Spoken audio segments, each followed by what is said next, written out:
हर साल जब 1 फरवरी को निर्मला सीतारमण बजट पेश करती हैं, इसके सभी मिडिल क्लास लोगों का एक ही रोना होता था, सरकार ने हमें क्या ही दिया है। और सारे न्यूज चैनलों पर यही डिबेट चलती थी कि सरकार ने मिडिल क्लास और गरीब लोगों के लिए कुछ नहीं किया है।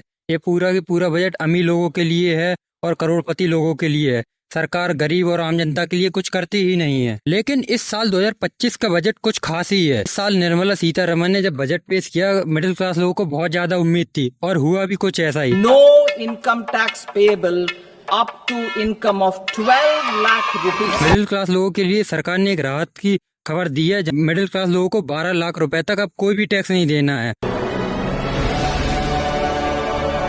जो भी लोग इनकम करके अपना बिजनेस करते हैं, जॉब करते हैं, उन लोगों को 12 लाख रुपए तक अब सरकार को कोई भी टैक्स नहीं देना है। और जो लोग 12 लाख से ऊपर का शेयर मार्केट में या प्रॉपर्टीज में प्रॉफिट करते हैं, इसके बाद उन्हें ये सारा टैक्स देना पड़ेगा। लेकिन जो भी मिडिल क्लास लोग जॉब करते हैं, बिजनेस करते हैं, उन लोगों को 12 लाख रुपए तक एक भी रुपए का टैक्स नहीं देना है। इससे मिडिल क्लास लोगों को बहुत ही ज्यादा राहत मिलेगी। जो लोग साल में 2 लाख से लेके 10 लाख 12 लाख तक कमाते हैं, उन सारे लोगों के लिए हर साल का 30,000 40,000 50,000 तक का प्रॉफिट सभी लोगों को हुआ है।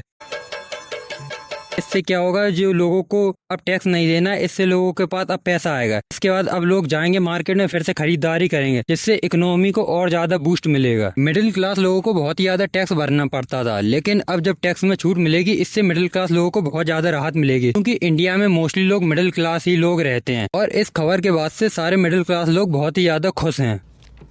इतनी खुशी इस बार के बजट में मिडिल क्लास लोगों के बाद अगर सबसे ज्यादा किसी के लिए गवर्नमेंट ने कुछ दिया है तो वो है बिहार। बिहार के लिए गवर्नमेंट ने बहुत सारी स्कीमें चलाई हैं, जहाँ पे उन्होंने कहा है कि IIT पटना को फिर से डेवलप करा जाएगा और बिहार में एक फूड टेक्नोलॉजी इंस्टीट्यूट भी ओपन किया जाएगा और बिहार में कई सारे ग्रीन फील्ड एयरपोर्ट भी बनाए जाएंगे और बिहार में एक मखाना बोर्ड भी बनाया जाएगा। क्योंकि फॉरेन और यूरोपियन कंट्रीज में मखाना की डिमांड बहुत ज़्यादा बढ़ चुकी है और इंडिया में बिहार में मखाना बहुत ज़्यादा होता है। इसलिए मखाने की इंडस्ट्री को बढ़ाने के लिए गवर्नमेंट ने मखाना बोर्ड का अनाउंस किया है। और गवर्नमेंट ने बिहार के लिए इतनी सारी योजनाएं इस वजह से भी निकाली हैं क्योंकि इस साल बिहार में चुनाव होने हैं। इसीलिए गवर्नमेंट ने बिहार के लोगों को ध्यान रखते हुए भी ये बजट रखा है और बिहार के लोगों के लिए कई सारी स्कीम निकाली हैं। इससे इन स्कीमों का फायदा बीजेपी को बिहार के आने वाले चुनाव में देखने को मिलेगा। ये बड़ी अच्छी बात कही आप। और अब हम बात करेंगे कि इस बार के बजट के बाद क्या क्या चीजें सस्ती हुई हैं और कौन सी चीजें महंगी हुई हैं। सबसे पहले हम बात करेंगे कौन कौन सी चीजें सस्ती हुई हैं। तो इस बार के बजट में सरकार ने कहा है कि 36 से ज्यादा कैंसर की दवाएं हैं जो कि सस्ती होंगे और मेडिकल के कई सारे इंस्ट्रूमेंट है, ये भी सस्ते होंगे। LED TV मोबाइल फोन ये भी सस्ते हो जाएंगे और जो भी इंडिया में क्लॉथ बनते हैं ये सारे भी सस्ते हो जाएंगे।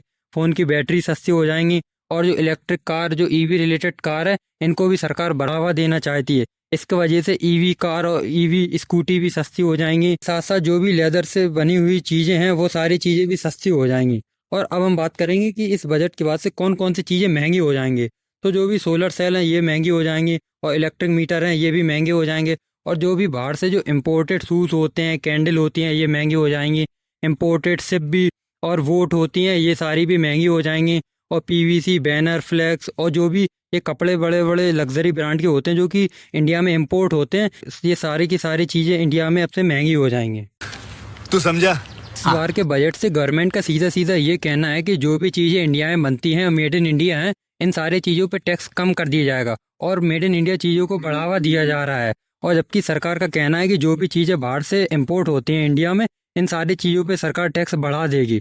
और गवर्नमेंट ने जो ये मिडिल क्लास लोगों के ऊपर टैक्स कम किया है, इससे सरकार को 1 लाख करोड़ का नुकसान होगा इस साल। और सरकार ने किसानों के लिए भी कई सारी स्कीमें निकाली हैं, जिसमें उन्होंने कहा है कि किसान क्रेडिट कार्ड, जिसकी लिमिट पहले 3 लाख तक थी, अब उसको बढ़ा के 5 लाख तक कर दिया गया। और जो भी लोग डेयरी रिलेटेड या मछली पालन से रिलेटेड बिजनेस करना चाहते हैं, उन लोगों को सरकार 5 लाख रुपए तक का लोन देगी। और गवर्नमेंट ने इंडिया में वुमेन एंटरप्रेन्योर को बढ़ाने के लिए भी कहा है कि उन लोगों को 2 करोड़ तक का लोन मिलेगा। और यूथ के लिए भी इस बार गवर्नमेंट ने स्टार्टअप के लिए अलग से 10,000 करोड़ का फंड निकाला है, जिससे सरकार स्टार्टअप कल्चर को भी बूस्ट कर सके। इससे जो भी यूथ हैं वो स्टार्टअप करना चाहते हैं तो वो लोग बड़े आराम से स्टार्टअप करें। मोदी सरकार का ये कहना है कि इस बार का बजट उन लोगों ने मिडिल क्लास लोगों को ध्यान में रखते हुए बनाया है और इस बार के बजट में उन लोगों ने यूथ से लेके किसानों तक और महिलाओं को बढ़ावा देने के लिए भी हर एक संभव कोशिश की है। आपको इस बार का बजट कैसा लगा, कमेंट में जरूर बताएं। और मिडिल क्लास लोगों के ऊपर टैक्स का बोझ कम करके सरकार ने कैसा किया, कमेंट में जरूर बताएं।